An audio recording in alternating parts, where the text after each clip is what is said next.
सभी प्रशिक्षकों को मैं नमस्कार। आप सभी का हमारे चैनल टीएसपी क्लासेस में एक बार फिर से बहुत बहुत स्वागत है। तो दोस्तों, आज हम इस वीडियो में बात करने वाले हैं यूपी डीलर अर्थात बीटीसी फर्स्ट सेमेस्टर और थर्ड सेमेस्टर के बारे में बात करेंगे।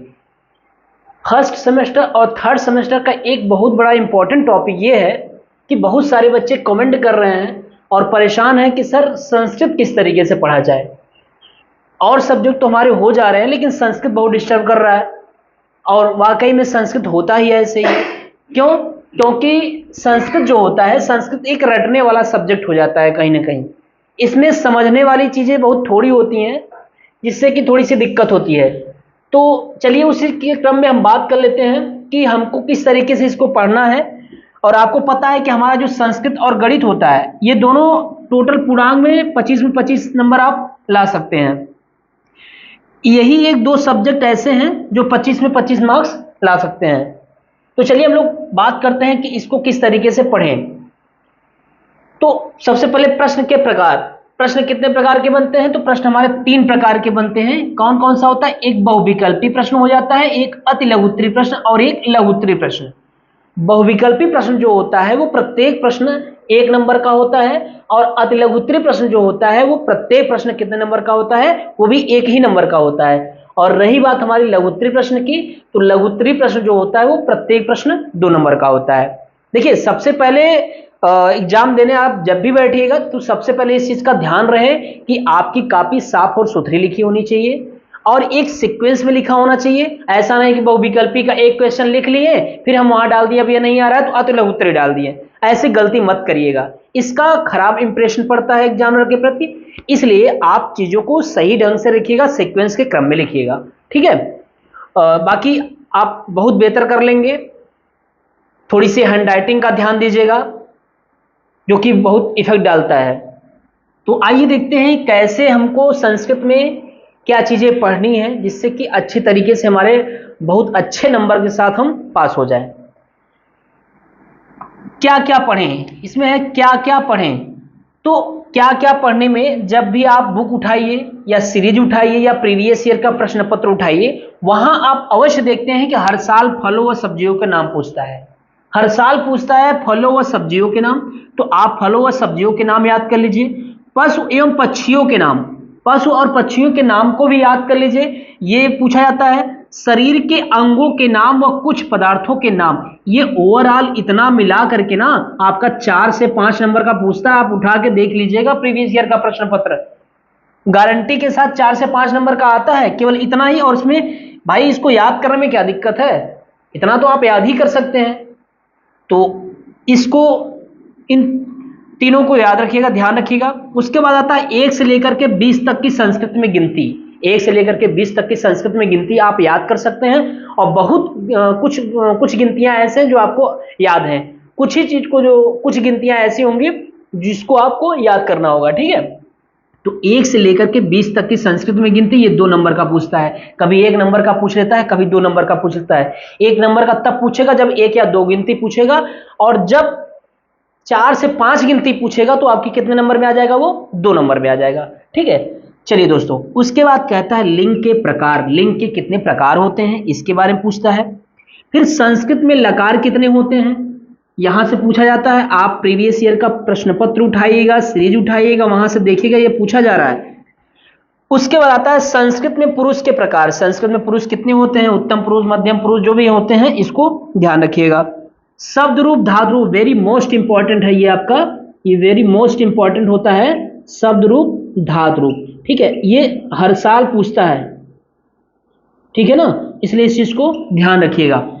और उसके बाद श्लोक का अर्थ एक आता है, श्लोक रहता है, उसमें श्लोक का अर्थ लिखना होता है। तो वो भी हर साल पूछा जा रहा है। इसको आप ऐसा करिएगा ना कि सीरीज लीजिएगा, और ज्यादा नहीं, 8-10 साल के, 8-10 साल बहुत ज्यादा हो गया, 4 से 5 साल आप जितने श्लोक दिए होंगे सबको एक बार रिवाइज कर लीजिएगा।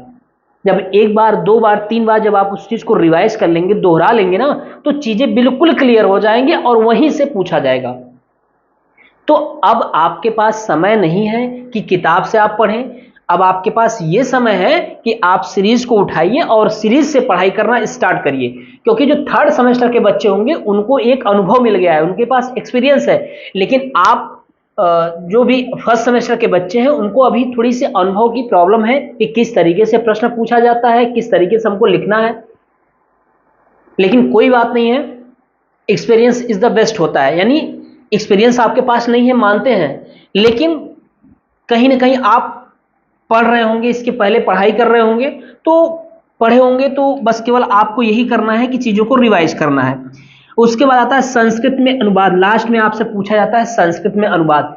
मैं संस्कृत में अनुवाद, अभी मैं स्पेशल संस्कृत के एक टीचर से आपको संस्कृत में अनुवाद 3-4 क्लास करा दूंगा, जिससे कि आपकी संस्कृत जो अनुवाद है वो बिल्कुल क्लियर हो जाएगी।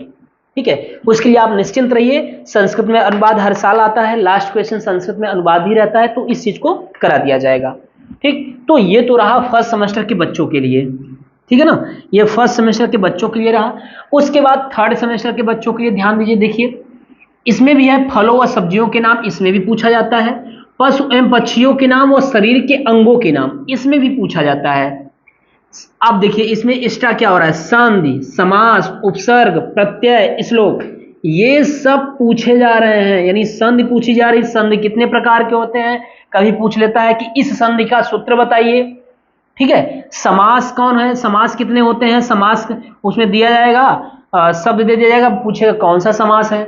उपसर्ग, प्रत्यय, जो शब्द के पहले लगाया जाए और शब्द के अंत में लगाया जाए, यानी उपसर्ग और प्रत्यय, ये पूछा जाता है। उसके बाद श्लोक रहता है, श्लोक लिखना होता है।